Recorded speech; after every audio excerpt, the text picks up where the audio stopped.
Hi everybody, my name is John Cadieux and they call me the Beef Boss, and I'm the thriller on the griller. And I'm here for Tender Meat Poland to show you the beef brief. Everything you need to know about cooking a steak in less than 3 minutes. Let's go! Hi everybody, welcome to the next episode of the Beef in Brief. How to cook a steak in less than 3 minutes. We give you all the tips and tricks you need to make a perfect steak every single time. Today's episode is the boneless ribeye, one of my favorite cuts of meat. We have a couple of different versions of it. Same steak, just look at that. One big fat steak for the whole family, or one steak just for you on a Friday night. Doesn't matter how you do it with lots of flavor and lots of love. That's what's really important. Sitting around the table with your family, with your loved ones, and making the best steak you can possibly do. We're gonna stick a probe in there. We have probes that we can put in there. There's all kinds of different ones you can put in there, and that'll tell you the exact temperature of what you want. For a great steak like this, a big fat one, it works really well. For a small steak like this, it's a little bit more delicate. It takes a little bit more practice, but I'm gonna show you a little tip a little bit later on how to get this perfect every single time.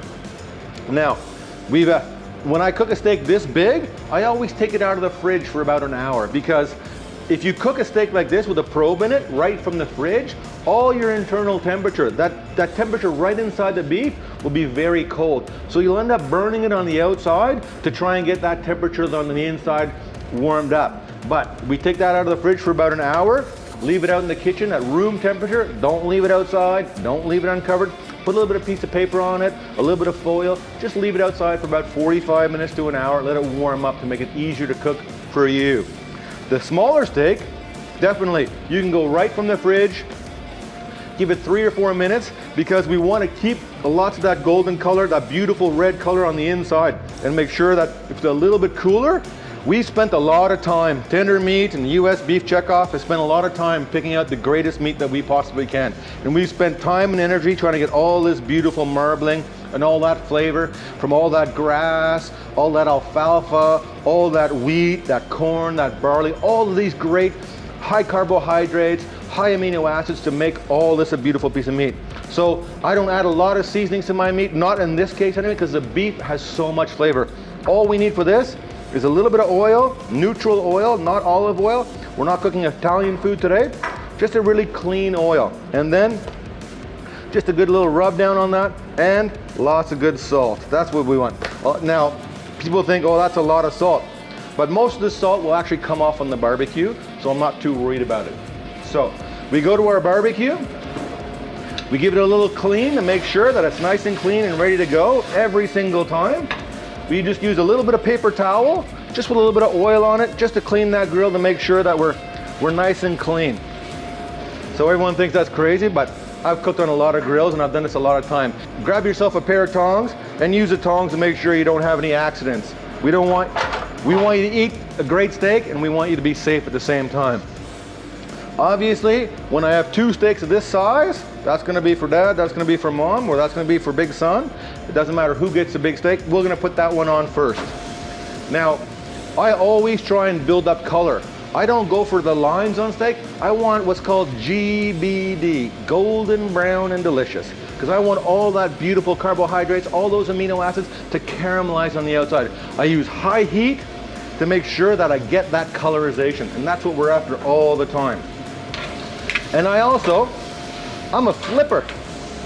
That's what I do. I flip my steaks because I want to drive all those amazing juices right in the middle of the steak, so I have a really juicy product. If you only go on one side and you're always worrying about it, I saw one time someone said, wait till you see juices on the top of your steak and then turn it over. The juice is out of the steak. What's the point? Keep those juices inside. Keep that steak moving. If you're using gas, if you're using charcoal, if you're using a pan at home, the method and the idea behind it is always going to be building up that crust. That's what makes it amazing. That's what gives us our real flavor. Now, sometimes when I'm cooking outside of my barbecue, I'm sitting around my friends and family. I'm a caveman. I love roasting meat on the open fire. That's when I'm at my happiest. I'm also happiest when I'm around with my friends. I'm sharing a beer or a glass of wine, but when I have my beer can, now if I close this barbecue, It's almost like cooking in an oven. I don't want to do that because I'm using gas, I'm using fire, I'm using a really amazing thing. So what I do is I use my empty beer can. We always have a few. And we put it right in the corner. And that way it gives me a little air gap to make sure that I don't poach my steaks. I don't bake my steaks. I'm still grilling my steaks, but I'm keeping that temperature, which is really, really important. That's what's always, always critical. Temperature of your grill. Now I'm gonna put on my smaller steak, and I'm gonna keep that moving as well too. Moving, moving, moving, and making sure that I have a really, really amazing product. You see me fiddling around with these controls. I'm listening to the sizzle. They don't call me the Thrill on the Griller for nothing. I listen, I pay attention. I'm one with my grill. This is what we do. We really pay attention because I don't walk away from my grill because it's, first of all, it's very, very dangerous. There's lots of fat in the steak, so you can get lots of fire, so you're always careful. And you know what? It's a lot of fun hanging around at the steak. Like I said, I love being around the fire with my friends and my family. Now, with the small steak, we talked about it, it's very hard to use a probe. So we use a little technique. It's a little chef's secret. We open our hand up and we go like that. That meaty part of your hand right there, that's what we call rare. Then we touch our finger, the first finger, we get that medium rare. Then we go to the middle finger. I'm not giving it to you, I'm giving it to the steak. Medium well, and our pinky finger, because you're stretching that muscle, you're putting that together, that's your meat, that's your well done steak right there. The muscle is super tight. Now, I don't like my steaks well done, except if I'm cooking a brisket with my friends. 12 hours, big, beautiful brisket, nice and slow. That's gonna be well done, but that's what I'm after. Now what I'm after is about a medium rare medium. In temperature, I'm looking at about 48, 52 degrees Celsius. Because we built up all that fat on the inside, we want that fat to melt and to go into our steak and get all that amazing flavor. Now you can see it already. We've got these lines now, and we're getting some really, really amazing flavor off this steak. That's what we're after, golden brown and delicious. It's really, really critical. I'm less about the lines on the steak, I'm more about the color on the outside. With a big steak like this, you can even put it on its side. Build up the color all the way around, you know? Just keep it cooking all the way around and build up as much color as you can. And you'll find that that steak comes out absolutely delicious. It makes a really, really big difference when you're going for color, you're going for flavor. When you're cooking with a little bit of love, it makes a big, big difference. I don't cook with a lot of fancy ingredients. I don't know how to make foams. I don't know how to make fake caviars. I never made that stuff in my life. All I know how to do is take a great steak and make it a little bit better.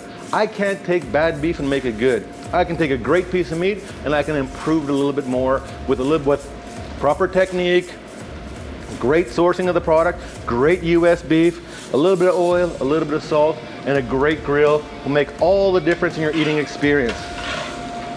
And you can see me moving that steak around the grill. I'm always trying to find the hot spot of the grill. I'm feeling it's a little bit cooler right now. I've seen the temperature go down, so I'm gonna close it up, build that temperature right back up again, and get more flavor on my steak. That's what's important, flavor, flavor, flavor. On a big steak like that, you could put a weight on it, but I don't wanna do that. I like to sit around my friends and we're talking, we're enjoying the whole process of cooking. Everybody always remembers whose food was the best. Your mom's.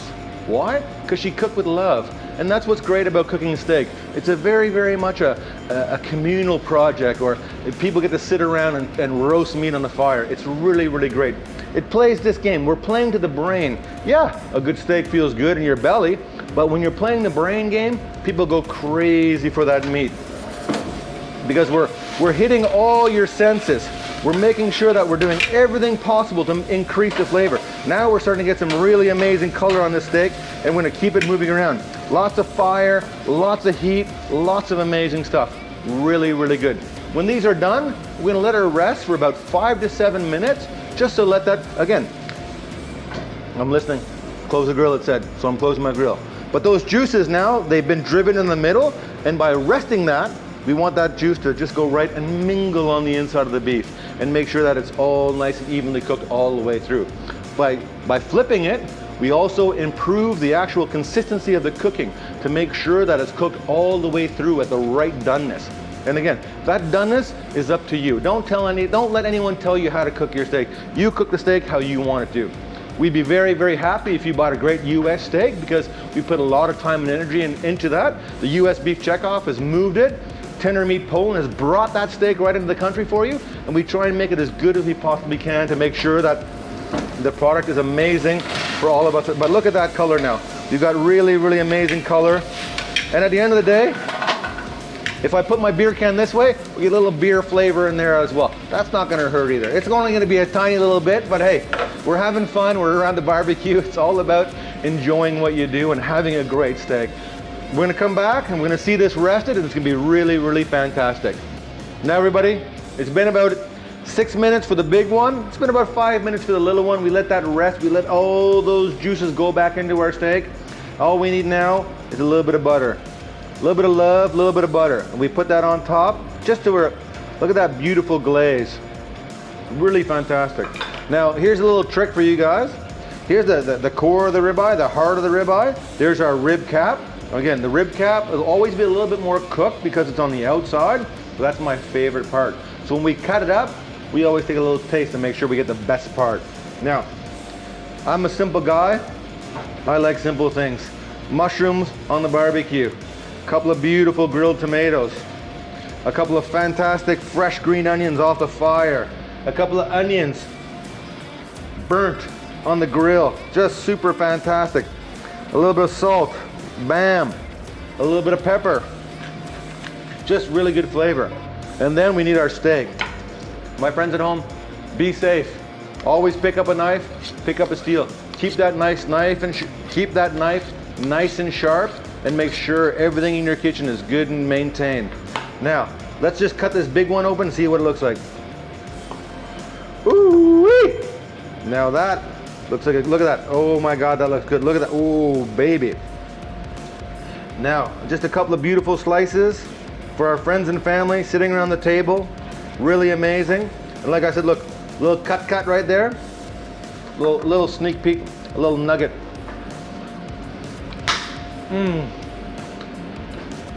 Fat, flavor, corn, grass, barley, lots of love. Oh my God, that is a great, great steak. Like I said before, I'm a bit of a caveman. I make food nice and easy. That's what I'm all about. Making food that's nice and easy for people to enjoy. Look at that. Same technique on our smaller steak. Cut them a little bit thicker, but again, that rib cap, I'll just leave that on my board for later. We put that up there. Look at that. So everyone can have a little bit of a different piece of meat. A little bit of salt on top afterwards. Boom. A little bit of butter. Everything, my mom's Irish. She always says, everything is always better with butter. My friends, it does not get better than a US ribeye. This, I guarantee you. From the meat maestro to you, ribeye is where it's at. Have a good day, enjoy meat, and be good to each other. Take care and be safe.